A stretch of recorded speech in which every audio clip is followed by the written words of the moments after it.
ससुराल के गुब्बारे। नहीं मम्मी, मुझे ये सब्जी रोटी नहीं खाना है, आप मेरे लिए पास्ता बना दो। हाँ मम्मा, मुझे भी रोटी सब्जी नहीं खानी, आप मेरे लिए आलू चीज का पराठा बना दो। अरे विवान, तुमने सुबह भी यही खाया था ना, दिन को भी, और अभी भी यही मांग रहे हो बेटा। मम्मा प्लीज बना दो, मुझे रोटी सब्जी अच्छी नहीं लग रही है। तुम दोनों के नखरे कुछ ज्यादा नहीं बढ़ गए?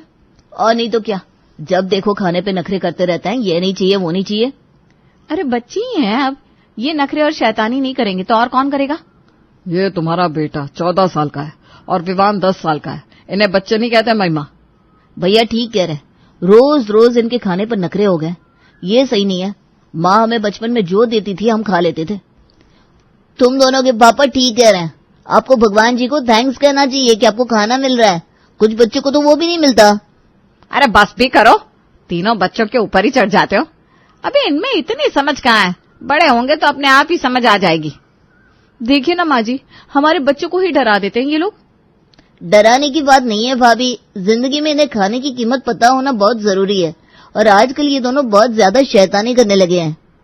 अरे आकाश, बच्चे ही शैतानी करते हैं, मैं और तुम थोड़ी ना करेंगे। आपके बच्चे होंगे ना तब आप बात करना। चलो छोड़ो ये बात है, महिमा और निशा जाओ बच्चों को वो बना कर दो जो वो बोल रहे हैं। हाँ रोहन, मैं अभी तुम्हारे लिए पास्ता बना कर लाती हूँ, और तुम्हारे लिए आलू चीज का पराठा। ये ऐसे ही इनकी बात मानते रहोगे ना तो ये कभी सुधरने वाले नहीं है माँ। अरे तू चुपचाप खाना खा, सब कुछ अपने आप ही सुधर जाएगा। देसाई परिवार के 2 पोते थे और जैसे कि आप देख सकते हो काफी लाडले थे। हर बात पे शैतानी करना, हर बात पे जिद करना, जैसे उनकी आदत बनती जा रही थी।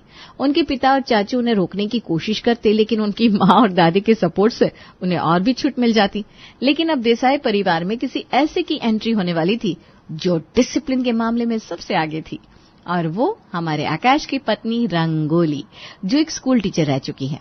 अब ये इन बच्चों को सुधार पाती है या जेठानी के बच्चे उस पर ही भारी पड़ जाते हैं, ये तो आपको देखना पड़ेगा। आइए देवरानी जी, आपका देसाई परिवार में स्वागत है। थैंक यू भाभी। अब ये कलश गिराइए और अंदर आ जाइए। इससे पहले कि रंगोली चावल के कलश को गिराती, रोहन ने उस पर पानी से भरा गुब्बारा मार दिया। रोहन, ये क्या किया तुमने? ऐसे भी कोई शैतानी करता है? अरे देवर जी क्यों डांट रहे हैं, बच्चे ही तो है, कोई बात नहीं, मैं दूसरा कलश लेकर आती हूँ। लेकिन भाभी, इन्होंने चावल का कलश खराब कर दिया, सारे चावल पर पानी पानी कर दिया, और तो और रंगोली के लहंगे पर भी पानी का गुब्बारा मार दिया। अरे कोई बात नहीं देवर जी, देवरानी जी अपनी जेठानी के बच्चों की इतनी मस्ती तो बर्दाश्त कर ही सकती है ना? जी कोई बात नहीं भाभी। देखा बहू कितनी समझदार है, कुछ नहीं कहा उसने। चलो चलो अब नया कलश लेकर आओ और उससे गृह प्रवेश कर लो बहू। ससुराल में आते ही रंगोली का स्वागत पानी के गुब्बारे से हुआ था, लेकिन उसने बच्चों को कुछ नहीं कहा, क्योंकि उसे पता था कि उस वक्त उसका कुछ भी कहना सही नहीं लगेगा उसकी जिठानियों को। मैं जानता हूँ तुम्हें भी बुरा लगा, लेकिन तुमने भाभीियों के आगे कुछ कहा क्यों नहीं? आज मेरा इस घर में पहला दिन था और मैं आते ही कुछ कह देती तो सबका मूड खराब हो जाता, इसलिए मैंने कुछ नहीं कहा। मैंने तो कई बार रोहन और विमान को समझाने की कोशिश की है, लेकिन माँ और भाभीियों के सपोर्ट से उन्हें कुछ फर्क ही नहीं पड़ता। कोई बात नहीं, धीरे धीरे सब कुछ समझ जाएंगे, आप उनकी वजह से अपना मूड खराब मत करिए। रंगोली अपनी हदें जानती थी, उसे पता था कि अगर वो चाची होने के नाते बच्चों से कुछ कहेगी तो उसकी जिठानियों को अच्छा नहीं लगेगा, इसीलिए उसने कुछ वक्त तक तो रोहन और विवान की शैतानियों को इग्नोर किया, लेकिन अब उनकी शैतानी बदतमीजी में बदलती जा रही थी।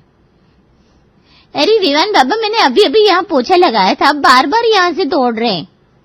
अरे आपका काम है पोछा लगाने का, लगाओ ना। विवान, कजरी दीदी से सॉरी कहो। कैसे बात कर रहे हो तुम उनसे? मैं क्यों कहूँ सॉरी, वो हमारे घर में काम करती है, उन्हें थोड़ी ना सॉरी कहा जाता है। तो क्या हुआ, वो जो इस घर में काम करती है तो हाँ, अगर वो यहाँ काम नहीं करती तो हमारी मदद कौन करता है सोचो। तुम उनकी मेहनत को खराब कर रहे हो कब से। तुमने अच्छे से ड्राइंग बनाई हो और मैं उस पर पानी गिरा दूं तो तुम्हें कैसा लगेगा? बुरा लगेगा। तो उन्होंने भी इतनी मेहनत से पोछा लगाया है, तुम उसे खराब कर रहे हो तो उसे भी तो बुरा लगेगा ना। अरे रंगोली रहने दो, क्या तुम उसे इतना लंबा चौड़ा भाषण दे रही हो, बच्चा ही तो है, हो गई गलती, कोई बात नहीं। विवान तुम जाओ खेलो जाकर, कजरी दीदी फिर से पोछा लगा देगी। ठीक है मम्मा। भाभी, ये आप उसे गलत सीख दे रही हैं। अरे बार बार बच्चों को टोका टोकी करना भी गलत बात है। तुम टीचर हो ना, लेकिन यहाँ ये तुम्हारे अपने बच्चे की तरह है। तुम उन्हें इस तरह डांट फटकार करती रहोगी तो कभी तुमसे प्यार नहीं करेंगे बच्चे। बच्चों को सही समय पे सही सीख देना जरूरी है भाभी। कजरी ने इतनी मेहनत से पोछा लगाया था। कजरी, तुम मुझसे 20 रुपए ज्यादा ले लेना मेरी बेटे की गलती के, ठीक है? क्या रंगोली, तुम भी इतनी छोटी बात का पतंगड़ बना रही हो। रहने दीजिए भाभी, यहाँ कोई आपकी बात नहीं समझेगा। कजरी, विवान की तरफ से मैं तुमसे माफी मांगती हूँ। अरे नहीं भाभी, मेरे को आदत है। रोहन बाबा और विवान बाबा रोज ही ऐसा करते रहते, मेरे को बुरा नहीं लगता। ये देखो, आज ही उन्होंने मेरे को पानी से भरा गुब्बारा मारा। क्या? पानी से भरा गुब्बारा मारा? बहुत शैतान हो गए हैं ये दोनों। अरे कोई बात नहीं, होली आते आते ये दोनों पता नहीं कितने लोगों को पानी के भरे गुब्बारे मारते रहते हैं। रंगोली कुछ वक्त तक तो चुप थी, लेकिन अब अपने जेठानी के बच्चों को यूं ही बिगड़ता देखकर उसे रहा नहीं जा रहा था। लेकिन वो जितना उन्हें समझाने की कोशिश करती, उतना ही उसकी सास और जेठानी उसे गलत समझ रहे थे। ये क्या बात हुई? अभी जो खाना बना है वही तो खाना पड़ेगा ना? नहीं, मुझे पिज्जा ही खाना है। तुमने कल भी बर्गर बनवाया था और आज पिज्जा खाने की डिमांड कर रहे हो। ये अच्छी बात नहीं है रोहन। तुम्हें देखकर विवान भी यही करता है। अरे क्या हुआ, क्यों बहस चल रही है चाची के साथ रोहन? दादी देखो ना, चाची मुझे पिज्जा बनाकर नहीं दे रही है, कह रही है नहीं मिलेगा। माँ जी ये देखिए, कल भी रोहन ने बर्गर बनवाया था और आज भी पिज्जा बनाने की जिद कर रहा है। रोटी सब्जी तो खाना ही नहीं चाहता। दादी मुझे नहीं खाने रोटी सब्जी प्लीज। हाँ मेरा राजा बेटा, तुझे जो खाना है वो बना देगी चाची। हाँ माँ जी, आप क्या कह रही हैं? अरे बेटा, यही तो इनकी उम्र है नखरा करने की। अब ये कह रहा है तो बना देना पिज्जा। अगर भूखा रहेगा तो मेरे गले से भी निवाला नहीं उतरेगा। माँ जी, अगर हम यूं ही इन दोनों की बातों को मानते रहे ना तो ये कभी सीख नहीं पाएंगे। आप इन्हें एक दिन भूख बर्दाश्त करने दीजिए, आप देखिएगा खुद ब खुद रोटी सब्जी खाने लगेंगे। अच्छा, तुम ये चाहती हो कि हमारे बच्चे भूखे रहे? भाभी, मेरे कहने का ये मतलब नहीं है, आप मुझे गलत समझ रही हैं। तुम अगर हमारे बच्चों के लिए खाना बनाना नहीं चाहती तो मत बनाओ, लेकिन उन्हें भूखा रखने वाली तुम होती कौन हो? नहीं तो क्या, खुद के बच्चे होते तब तो इसे समझ में आती कि बच्चे होते क्या है। जब से इस घर में आई है तब से हमारे बच्चों के पीछे पड़ गई है। जब देखो ना लेक्चर देती रहती है। अरे बच्चे शैतानी करेंगे नहीं तो और कौन करेगा? मेरे बेटे को अगर पिज्जा खाना है तो मैं बनाकर दूंगी पिज्जा, तुम्हें बनाने की कोई जरूरत नहीं है। रंगोली बेटा, यहाँ मेरे 2 ही पोते हैं, वही तो रौनक है इस घर की। अगर हम उनकी ख्वाहिश पूरी नहीं करेंगे तो किसके करेंगे फिर? तुम उन्हें कुछ मत कहा करो। सॉरी माँ जी, लेकिन मैं आप लोगों की तरह नहीं हूँ जो मोह में आकर सही गलत ना समझाऊं बच्चों को। यही बच्चे बड़े होकर बड़ी बड़ी गलतियां कर देते हैं, इसलिए मुझे अगर ये बच्चे गलत करेंगे तो मैं तो रोकूंगी ही। देखा माँ जी, हमसे इतनी छोटी है फिर भी कैसे बात कर रही है हमारे सामने। हमारे बच्चे को तो जैसे पीछे ही पड़ गई है। रंगोली अगर बच्चों को कुछ भी समझाती तो घर में महिमा और निशा बवाल खड़ा करती थी। उन्हें लगता कि रंगोली उनके बच्चों की दुश्मन है। धीरे धीरे रंगोली ने भी कहना कम कर दिया, लेकिन इससे भी रोहन और विवान की शैतानी खत्म नहीं हुई। अरे हमारी सारी सब्जियां खराब कर दी। बड़ा मजा आया, देखो उसकी सारी सब्जियां पानी पानी हो गई और उसके कपड़े भी। हमने क्या सटीक निशान मारा है ना। अरे हमरा कितना नुकसान करवा दिया। कहाँ है तुम्हारे माता पिता, बुलाओ। अरे क्या हुआ, क्यों चिल्ला रहे हो भैया? अरे देखिए तो बहन जी, हमारे सारे कपड़े सारी सब्जियां पानी पानी कर दिया आपके बच्चों ने। अरे अब होली आने वाली है तो बच्चे तो मस्ती करेंगे ही, आपको ख्याल रखना चाहिए। अरे हम क्या ख्याल रखेंगे, हम तो चुपचाप अपने रास्ते से जा रहे थे। इन्होंने ये हमारे ऊपर छुप कर गुब्बारे फेंक दिए। जरा देखे तो हमारा कितना नुकसान कर दिया। हाँ हाँ ठीक है, कितना हुआ मैं दे देती हूँ। बच्चे शरारत नहीं करेंगे तो कौन करेगा? अरे भाभी आप उन्हें डांटिए तो, बस यूं ही उनकी गलती पर पर्दा डालना सही नहीं है। ये लो आ गए पत्नी के पीछे पीछे ये भी बोलते हुए। अरे देवर जी, होली आने वाली है, बच्चे खेलेंगे तो सही ना, अब इन्हें घर में कैद करके तो नहीं रख सकते। आप और देवरानी जी तो मेरे बच्चों को पीछे पड़ गए। हम भी उनका भला चाहते हैं भाभी, इसीलिए आपसे कह रहे हैं उनकी शरारतों पर पर्दा डालने के बजाय उन्हें समझाइए कि क्या गलत है क्या सही। भैया सही कह रहे हैं बहन जी, हम जैसे न जाने कितने लोग नीचे रास्ते से गुजर रहे होते हैं। कोई काम पर जा रहा होता है, कोई कुछ डिलीवरी करने जा रहा होता है। अगर यूं ही आपके बच्चे गुब्बारे फेंकते रहे तो किसी न किसी को बड़ी चोट भी तो आ सकती है। ये भैया बिल्कुल ठीक कह रहे हैं। आप बाहर वालों का साथ दे रही हैं, खुद के घर के बच्चों के खिलाफ। हम उनके भले के लिए कह रहे हैं भाभी। छोड़ निशा, बाहर वालों को हम क्या कह सकते हैं जब खुद के घर वाले ही हमारे खिलाफ हो। विवान, रोहन, चलो अंदर, कोई जरूरत नहीं है किसी से भी माफी मांगने की। भैया हम आपसे सॉरी कहते हैं हमारे घर के बच्चों की तरफ से, और ये लीजिए आपके नुकसान के पैसे। धन्यवाद साहब। पता नहीं भाभीियों को हम गलत क्यों लग रहे हैं। अरे छोड़ो, जाने दो। वो कहावत है ना, जब तक इंसान खुद ठोकर नहीं खाता तब तक उसे दूसरे की चोट का एहसास नहीं होता। रंगोली की जिठानियां अब रंगोली के बिल्कुल खिलाफ हो गई थी। वो अब उसकी किसी भी बात को सुनना ही नहीं चाहती थी। भाभी आज क्या बनाना है?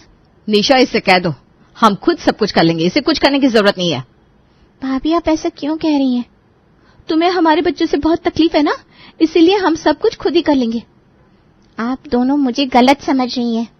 रंगोली अपनी जिठानियों से बात कर रही थी कि तभी बाहर से एक जोर भरी चीख आती है। सभी दौड़ते हुए बाहर आते हैं। मम्मी आप गिर कैसे गई? अरे मैं तो तेरे घर होली की बधाई देने आ रही थी, पता नहीं किसने मेरे ऊपर पानी से भरे गुब्बारे मार दिए और मैं फिसल गई। मुझे लगता है मेरे पैर की हड्डी टूट गई है। माँ जी अब चिंता मत कीजिए, मैं अभी डॉक्टर को बुलाती हूँ। रंगोली जल्दी से डॉक्टर को बुलाती है। तभी डॉक्टर कहते हैं कि कौशल्या के पैर की हड्डी टूट गई है, उन्हें पट्टा चढ़वाना पड़ेगा। ये सब रोहन और विवान का ही काम होगा। रोहन, विवान, इधर आओ। ये नानी गिर गई, हमने कितना अच्छा निशाना मारा ना रोहन भैया। अरे हमारा निशाना कभी चुकता ही नहीं है, हमारा गुब्बारा कभी खाली नहीं जाता। चुप करो दोनों, तुम दोनों की शैतानी की वजह से माँ जी के पैर की हड्डी टूट गई है। तुम दोनों को अभी भी मजाक सूझ रही है?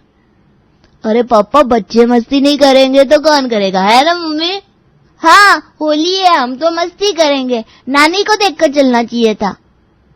देखा आप दोनों ने, यही कहते रहते थे ना आप, अब ये हमारे मुंह पर भी जवाब दे रहे हैं। मम्मी पापा से कहो ना, बच्चे शैतानी नहीं करेंगे तो कौन करेगा, नानी की गलती है, हम क्यों सॉरी कहे। बस एकदम चुप। सही कह रहे तुम्हारे पापा, हमारी ही गलती है जो हमने तुम्हें रोका नहीं। आज देखो क्या हो गया, मेरी माँ का पैर टूट गया, लेकिन तुम दोनों को अपनी गलती का कोई पछतावा ही नहीं हो रहा। भाभी गलती हमारी है, जब उन्होंने पहली बार पानी का गुब्बारा उठाया था तभी हमें इन्हें रोकना चाहिए था, समझाना चाहिए था, तो आज इतना बड़ा हादसा नहीं होता। लेकिन हम दोनों ने इन्हें इतनी छूट दे रखी थी, अब ये हमारे मुंह पर ही हमें सुना रहे हैं।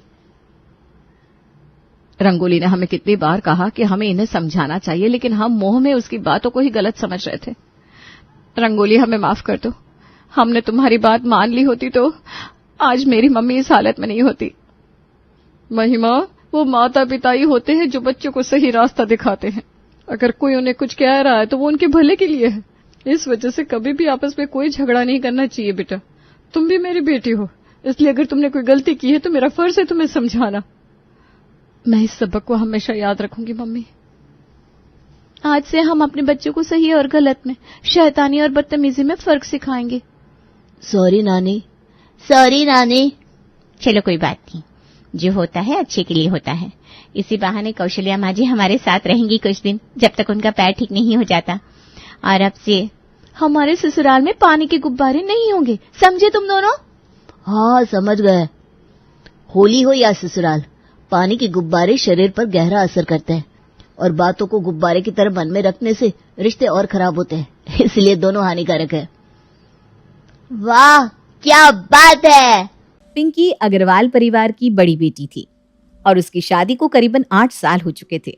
इस बार गर्मियों की छुट्टियों में वो अपने मायके में रहने आई थी। वैसे उसकी एक खास आदत थी। अब वो आदत क्या थी आप खुद ही देख लीजिए। गोलो, चलो खा लो पराठा बेटा।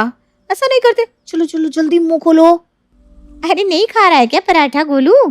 बच्चे ना ऐसा ही करते हैं जब उन्हें खाना अच्छा नहीं लगता। हाँ पता नहीं क्यों नहीं खा रहा है, वैसे तो वो जल्दी जल्दी खा लेता है।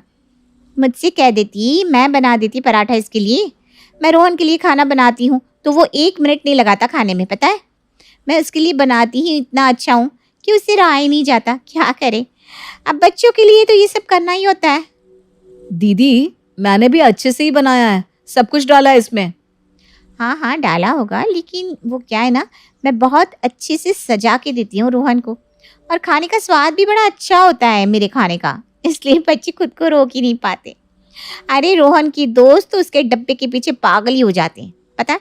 सब कहते हैं मैं खाऊंगा मैं खाऊंगा। कोई बात नहीं, अब हर कोई इतना अच्छा खाना नहीं बना लेता। मैं तुम्हें सिखा दूंगी, टेंशन ना लो। ठीक है दीदी। वैसे इस बार रोहन आया नहीं आपके साथ छुट्टियों में? अरे उसे स्विमिंग क्लास जाना था इस बार, तो वही सीखने गया है। बहुत होशियार है ना, किसी भी चीज़ में पीछे नहीं रहना चाहता। मैंने ही उसको इतना मोटिवेट किया है। पता है हर चीज़ को सीखना ज़रूरी है, हर चीज़ में आगे रहना चाहिए। वो तो कहता है मम्मी आप नहीं होती तो पता नहीं मेरा क्या होता। अब दुनिया की सबसे अच्छी मम्मी है। कुछ भी। हाँ, अच्छी बात है। अब क्या करे, भगवान सबको तो एक जैसा टैलेंट नहीं देता ना। लेकिन दिव्या तुम ना बिल्कुल चिंता मत करो, मैं तुम्हें अच्छे से ट्रेन कर दूंगी। फिर हमारा गोलू भी तुम्हें कहेगा कि आप भी बेस्ट मम्मा हो। अब तो आपको पता लग ही गया होगा कि हमारी पिंकी जी की आदत आखिर क्या है। लेकिन वो सिर्फ अपनी भाभी के साथ ही नहीं, हर किसी के साथ ऐसी ही थी, क्योंकि हमारी पिंकी को तो सब आता था। वो भी सबसे बेस्ट। अरे माँ क्या बना रही हो?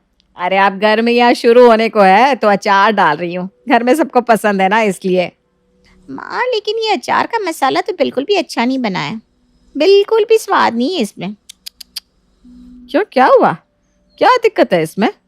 अरे माँ स्वाद ही नहीं है इसमें, तुमने हींग भी कम डाली है। अब हींग ना अच्छे से डालती तो और अच्छा बनता ये मसाला। सच में मैं जब अपने ससुराल में बनाती हूँ ना मसाला, तो मेरी सास तो हाथ चाटती रह जाती है, कहती है तुझे तो अचार का बिजनेस कर लेना चाहिए पिंकी। मेरे सारे ससुराल वालों को मेरे हाथ के अचार इतने पसंद है कि क्या बताऊं तुम्हें माँ। हाँ, पर अचार बनाना तो तुझे मैंने ही सिखाया था और इसी तरह सिखाया था। फिर तुझे मेरे मसाले में क्या कमी लग रही है अब? अरे माँ तुमने मुझे बहुत पहले सिखाया था, इसमें तो मैंने कई सारे चेंजेस किए और भी मसाले डालती हूँ। और मेरे हाथ का भी तो थोड़ा कमाल है ना माँ। कोई बात नहीं, मैं तुम्हें अगली बार सिखा दूंगी, फिर देखना यहाँ भी सब कैसे तुम्हारी तारीफ करते हैं। हाँ हाँ ठीक है, शायद मैं ही अब बुढ़ी हो गई हूँ, मुझे इन सब बातों की नॉलेज थोड़ी कम हो गई है। तू अगली बार अचार बनाए तो मुझे भी बताना कि कौन कौन से नए मसाले डालती है। हाँ माँ बता दूंगी, चिंता ना करो। वैसे ये पड़ोस वाली जानकी आंटी आजकल दिखाई नहीं देती, कहाँ है आजकल? अरे उसके घुटनों में ना आजकल बहुत दर्द रहता है, इसलिए ज्यादा छत पर चढ़ नहीं पाती, इसलिए दिखाई नहीं दे रही। बस इतनी सी बात, मैं अभी जाती हूँ उनके पास। अरे तू क्या करेगी जाकर जानकी के पास? माँ मुझे घुटनों का दर्द ठीक करना आता है, उनकी ऐसी मालिश करूंगी कि उनके घुटने ही नहीं बचेंगे। क्या? अरे मेरा मतलब है घुटनों का दर्द ही नहीं बचेगा। हाँ देखना मैं कैसे मालिश करके आती हूँ। तुझे मालिश करनी आती है सच में? अरे माँ लोग दूर दूर से मुझसे मालिश करवाने आते हैं और दुआएं देकर जाते हैं कि वाह क्या मालिश की है आपने पिंकी जी। अच्छा, मुझे तो पता ही नहीं था कि तू इतनी गुणी हो गई है। अब माँ मैं भी कहाँ अपनी तारीफ करती फिरूं। जैसे आलू होता है ना हर सब्जी के साथ अच्छा लगता है, वैसे ही तुम्हारी बेटी है हर काम में होशियार। हाँ ये सही बात है, जा कर दे मालिश, वो भी तुझे दुआएं ही देंगी। अभी आती हूँ उनसे मिलकर। पिंकी सच में आलू की तरह ही थी, उसे हर काम आता है ऐसा वो कहती थी, इसलिए कोई भी अगर बुरा काम करता तो उसे पसंद नहीं आता। जैसे अब उसका भाई कार चलाकर घर लौटा तो अब उसमें भी पिंकी को बात पसंद नहीं आई। क्या आकाश ऐसे चलाते हैं क्या कार? कैसी ड्राइविंग करता है तू? अरे क्या हुआ, सही तो कर रहा हूँ। किससे सीखी है तूने ड्राइविंग? इस तरह से पार्क करते हैं गाड़ी को? अरे मैं आज से नहीं कई सालों से ड्राइव करता हूँ दीदी। और आपको गाड़ी चलानी आती है? गाड़ी चलानी आती है? क्या मतलब है? मुझसे अच्छा ड्राइवर तूने देखा नहीं होगा कहीं। दीदी आपको कार चलानी भी आती है? अरे अब मैं अपने मुंह से अपनी क्या तारीफ करूं। दिव्या मेरे पति तो कहते हैं कि तुम ही कार चलाया करो भाई, तुमसे अच्छी कार कोई चला ही नहीं सकता। बोलो। वाह, मुझे तो पता ही नहीं था कि मेरी बेटी को इतनी अच्छी कार चलानी भी आती है। माँ मैंने अभी तुम्हें कुछ दिखाया और बताया ही कहाँ है।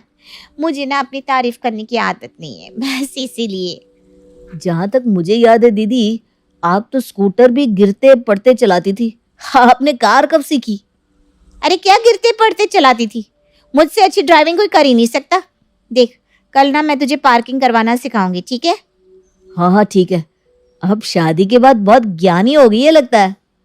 अब मैं अपनी तारीफ तो करती नहीं हूँ, लेकिन हर चीज की नॉलेज है मुझे, सच में। अरे इमली आ ना, दूर से क्यों जा रही है? अरे ये पिंकी दीदी रहने को आयली है, इधर अब हर बात में इसकी चिक चिक चालू हो जाएगी। ऐसे नहीं विमली, वैसे कर। क्या सोच रही है? आ ना, बहुत सारा काम पड़ा है। हाँ हाँ आती है माँ जी। अरे इमली कैसी है? मैं ठीक है दीदी। आप कब जा रहे लिए? क्या? मेरा मतलब है आप कब आए लिए? ऐसे ही पूछ रही थी मैं। अरे मुझे तो काफी दिन हो गए, तो छुट्टी पे थी ना, इसलिए मुझे आज देख रही है। पता होता तो और छुट्टी कर लेती मैं। क्या? मेरा मतलब है कि जल्दी छुट्टी खत्म कर लेती मैं। आपसे इतना कुछ सीखने को जो मिलता है मेरे को। हाँ, तेरे लिए ना मैं नए नुस्खे लाई हूँ, बर्तन और कपड़े धोने की। इससे तेरा काम और भी अच्छा होगा। आप ही कर लेती ना फिर। मैं कर लेती मतलब? मेरा मतलब है कि आप क्यों मेरे लिए इतना तकलीफ करती है दीदी? जब भी आती है ना यही कुछ लेके आती है। अब मेरा स्वभाव ही ऐसा है सबकी मदद करने का। आपका तो स्वभाव ही ऐसा है, अब क्या कर सकते हैं। आजा चल, मैं तुझे सिखाती हूँ नए तरीके। पिंकी के आने से इमली की ज्यादा मरम्मत हो जाती थी, क्योंकि वो उसे काम ऐसे नहीं कर वैसे कर और पता नहीं क्या क्या सिखाती और समझाती रहती थी। वो बस इंतजार करती थी कि कब गर्मियों की छुट्टियां खत्म हो और पिंकी जी यहाँ से चली जाए। अरे माम, आज मुझे राजेश लेने आ रहा है। अरे वाह, ये भगवान तो मेरी सुन लिए रे, आखिरकार जा रहे लिए ये। चलो अच्छा है। अच्छा ठीक है बेटा, उनके लिए कुछ बनाना है क्या? अरे माँ जी मैं मीठा बना देती है, इतनी खुशी की बात जो है। खुशी की क्या बात है? अरे जीजा जी आ रहे हैं लेना आपको लेने को। उनको भी तो आपकी कितनी याद सताती होगी, आपके बिना तो उनका मन ही नहीं लगता होगा। हाँ वो तो है, मैं हूँ ही ऐसी, मेरे बिना ना किसी का मन नहीं लगता।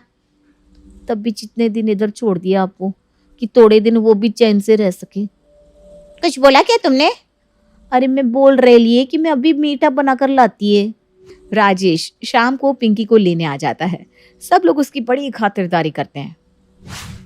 अरे मम्मी जी ये तो बहुत कुछ बना दिया आपने, इनकी तो आदत ही नहीं है हमें। अरे दामाद जी कहाँ कुछ बनाया है। हाँ दीदी तो बता रही थी कि वो अलग अलग खाना बनाती है आपके लिए।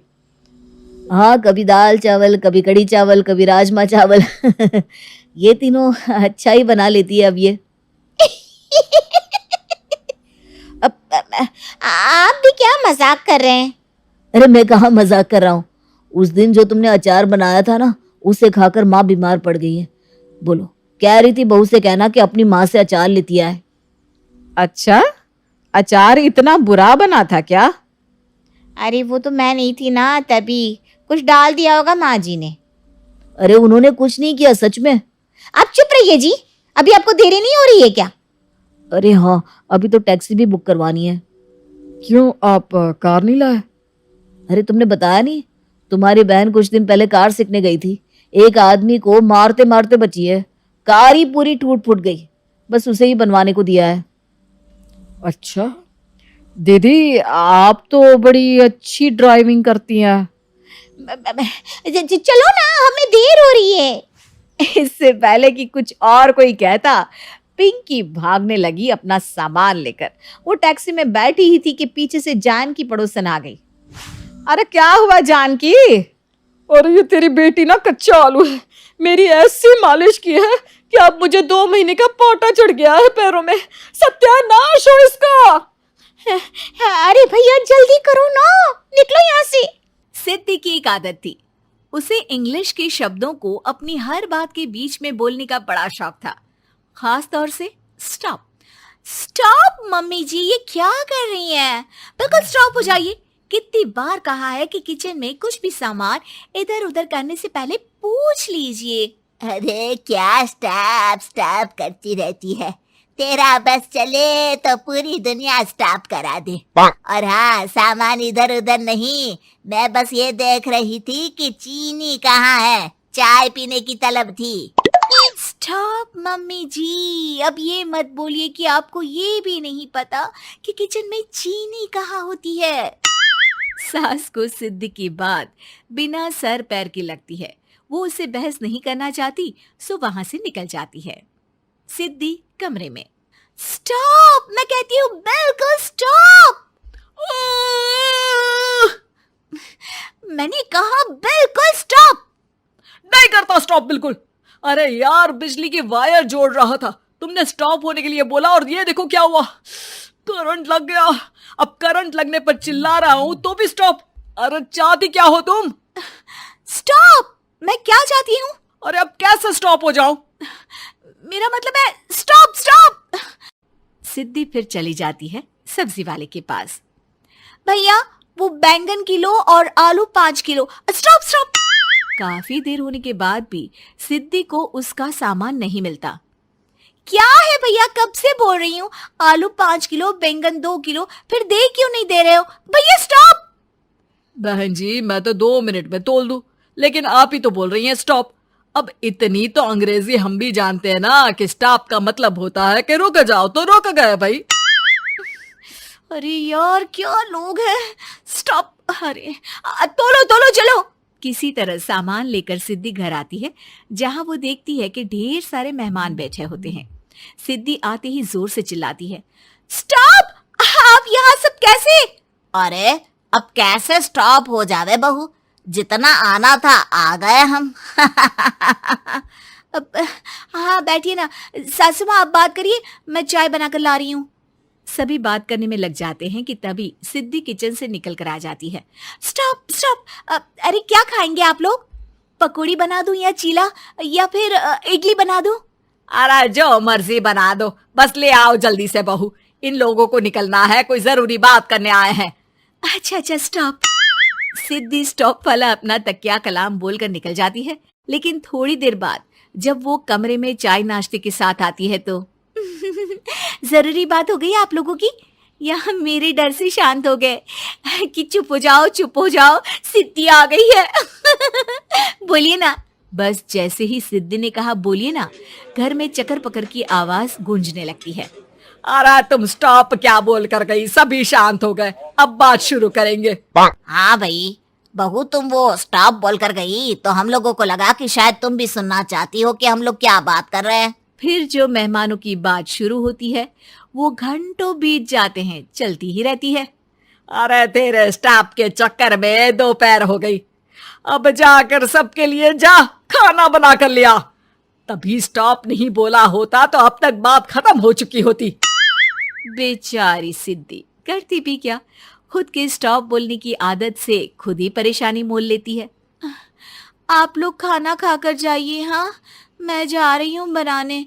मम्मी जी लेकिन स्टॉप, मैं ना खाना बनाकर लाती हूँ। सिद्धि सबको खाना खिलाकर विदा करती है। पूरी तरह से थक चुकी सिद्धि शाम को पार्क में वॉक करने जाती है। स्टॉप यार, आज तो मैंने बहुत खा लिया, पेट लग रहा है कि फट ही जाएगा। सहेली एक जगह खड़ी होकर सिद्धि की बातें सुनती है। सिद्धि उसे दिन भर की सारी बातें कहती हैं। स्टॉप यार स्टॉप, चल मैं घर जा रही हूँ। सोचा था थोड़ा वॉक कर लूंगी, पेट हल्का हो जाएगा।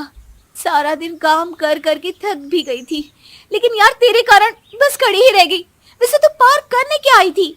और यार बड़ी अजीब लड़की है, मैंने कितनी बार बोला कि मैं वॉक पर आई थी, लेकिन तू स्टॉप स्टॉप बोलकर रोक लेती थी मुझे।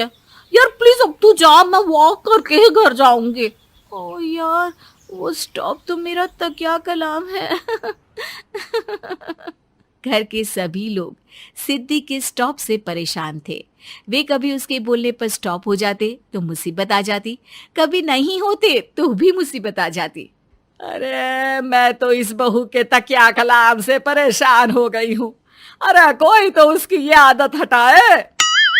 देखो माँ, ये जो आदत होती है ना, जब तक खुद की जान पर न बन जाए आदत छूटती नहीं। अरे उसकी जान पर बनाए उससे हमें क्या, हम लोगों के लिए तो ये परेशानी का कारण बनती ही जा रही है। उधर सिद्धि खुद सोचती है, अरे यार पहले बाजार से देर, फिर दिन का सारा खाना, और फिर पार्क में मैं टहल भी नहीं पाई।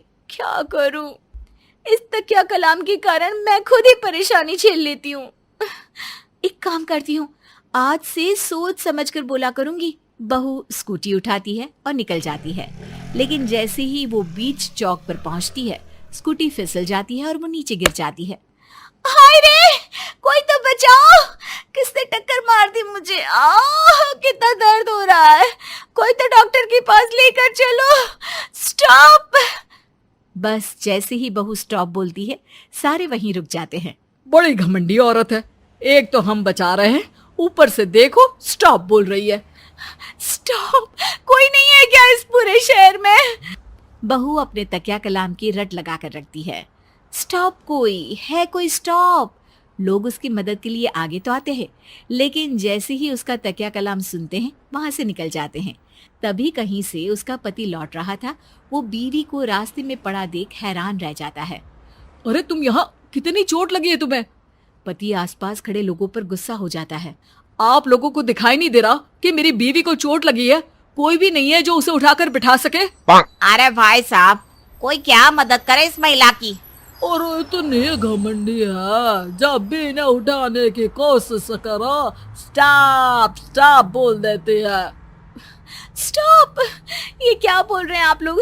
मैं पिछले आधे घंटे से दर्द सह रही हूँ। स्टॉप। पति समझ जाता है कि मामला क्या है। वो सर पर हाथ रख लेता है, लेकिन जल्दी ही बीवी को डॉक्टर के पास ले जाता है। ओह, इन्हें तो बहुत ज्यादा चोट लगी है। आप लोगों ने इन्हें लाने में कुछ ज्यादा ही देर कर दी है। रुकिए, मैं चेक करता हूँ। डॉक्टर जैसे ही बहू के पास पहुंचता है। हाँ तो मैम, कहाँ चोट लगी है आपको? यहाँ। स्टॉप। डॉक्टर देखते देखते अचानक रुक जाता है। अब भी स्टॉप? अरे नहीं नहीं डॉक्टर साहब, अब तो सपने में भी स्टॉप नहीं बोलूंगी।